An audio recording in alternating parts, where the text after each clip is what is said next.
പ്രിയപ്പെട്ടവരെ, tradesman പരീക്ഷകളുടെയും confirmation വന്നിട്ടുണ്ട്.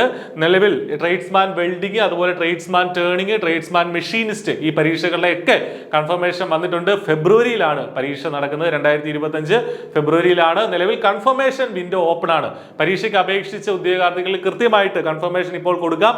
Confirmation കൊടുത്തില്ലെങ്കിൽ, ഈ ഓരോ പരീക്ഷകൾക്ക് സെപ്പറേറ്റ് ആയിട്ട് കൺഫർമേഷൻ കൊടുത്തില്ലെങ്കിൽ നിങ്ങൾക്ക് പരീക്ഷ എഴുതാൻ സാധിക്കില്ല എന്നുള്ള കാര്യവും അറിയാമല്ലോ. അപ്പൊ കൃത്യമായിട്ട് കൺഫർമേഷൻ കൊടുക്കുക. ഇതിന്റെ എക്സാം ഡേറ്റ് എന്ന് പറയുന്നത് ട്രേഡ്സ്മാൻ വെൽഡിംഗ് ഫെബ്രുവരി 17-ാം തീയതിയാണ് പരീക്ഷ. ഫെബ്രുവരി 17-ന് ട്രേഡ്സ്മാൻ വെൽഡിംഗ്. ട്രേഡ്സ്മാൻ മെഷീനിസ്റ്റ് ഫെബ്രുവരി 27-നാണ് പരീക്ഷ നടക്കുന്നത്. ട്രേഡ്സ്മാൻ ടേണിംഗ് ഫെബ്രുവരി 28-നാണ്. അപ്പോൾ ഫെബ്രുവരിയിലാണ് ഈ പരീക്ഷകളെല്ലാം വരുന്നത്. തൊട്ടുമുന്നേ നമ്മളിപ്പോൾ നിലവിൽ ജൂനിയർ ഇൻസ്ട്രക്ടർ ടേണറിനൊക്കെ പഠിച്ചുകൊണ്ടിരിക്കുന്ന ആളുകൾ ഉണ്ടാവും. അതിന്റെ തന്നെ കണ്ടിന്യൂഷൻ ആയിട്ട് നമുക്ക് ട്രേഡ്സ്മാൻ ടേണിംഗ് മുന്നോട്ട് കൊണ്ടുപോകാനായിട്ട് സാധിക്കും. അതുപോലെ ജൂനിയർ ഇൻസ്ട്രക്ടർ മെഷീനിസ്റ്റ് പഠിക്കുന്ന ആളുകൾ ഉണ്ടാവും.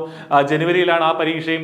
അതിന്റെ കണ്ടിന്യൂഷൻ ആയിട്ട് ഈ ട്രേഡ്സ്മാൻ മെഷീനിസ്റ്റ് നിങ്ങൾക്ക് പഠിക്കാനായിട്ട് സാധിക്കും. അപ്പൊ കൃത്യമായിട്ട് ഈ പരീക്ഷകൾക്കായിട്ട് പഠിച്ച് നന്നായിട്ട് പ്രിപ്പയർ ചെയ്യേണ്ട സമയമാണ്. I+ ഈ പരീക്ഷകൾക്കായിട്ട് ഏറ്റവും ചെറിയ ഫീസിൽ കോച്ചിങ് ഒരുക്കുന്നുണ്ട്. ഫുൾ സിലബസ് കവർ ചെയ്യുന്ന രീതിയിൽ ടെസ്റ്റുകളൊക്കെ ഉൾപ്പെടെ PBK ഡിസ്കഷൻസ് ഉൾപ്പെടെയാണ് നമ്മുടെ ക്ലാസ്സുകൾ ഉള്ളത്. ചെറിയ ഫീസ് നിങ്ങൾക്ക് ഇപ്പോൾ എൻറോൾ ചെയ്യാം. കോഴ്സുകളുടെ വിശദാംശങ്ങൾ ഈ വീഡിയോ ഡിസ്ക്രിപ്ഷനിൽ നിങ്ങൾക്ക് കാണാൻ സാധിക്കും. എന്തെങ്കിലും സംശയങ്ങൾ ഉണ്ടെങ്കിൽ അവിടെ വിളിച്ച് ചോദിക്കുകയും ചെയ്യാം. എന്താണെങ്കിലും ഫെബ്രുവരിയിലാണ് പരീക്ഷ. ഒരു 3 മാസം മാത്രമേ നമ്മുടെ മുന്നിലുള്ളൂ. ഈ സമയം ഏറ്റവും നന്നായിട്ട് വിനിയോഗിച്ചു കഴിഞ്ഞാൽ തീർച്ചയായിട്ടും നിങ്ങൾക്ക് നല്ല റാങ്ക്, നല്ല സ്കോർ നേടി മികച്ച റാങ്കിലേക്ക് എത്താൻ സാധിക്കും. സർക്കാർ ജോലിയിലേക്ക് എത്താനായിട്ട് സാധിക്കും. അപ്പോൾ ഇനിയുള്ള സമയം മിസ്സാക്കരുത്. കൃത്യമായിട്ട് അത് പഠിക്കുക. എല്ലാവർക്കും എല്ലാവിധമായ ഭാവങ്ങളും നേരുന്നു. All the best. Thank you.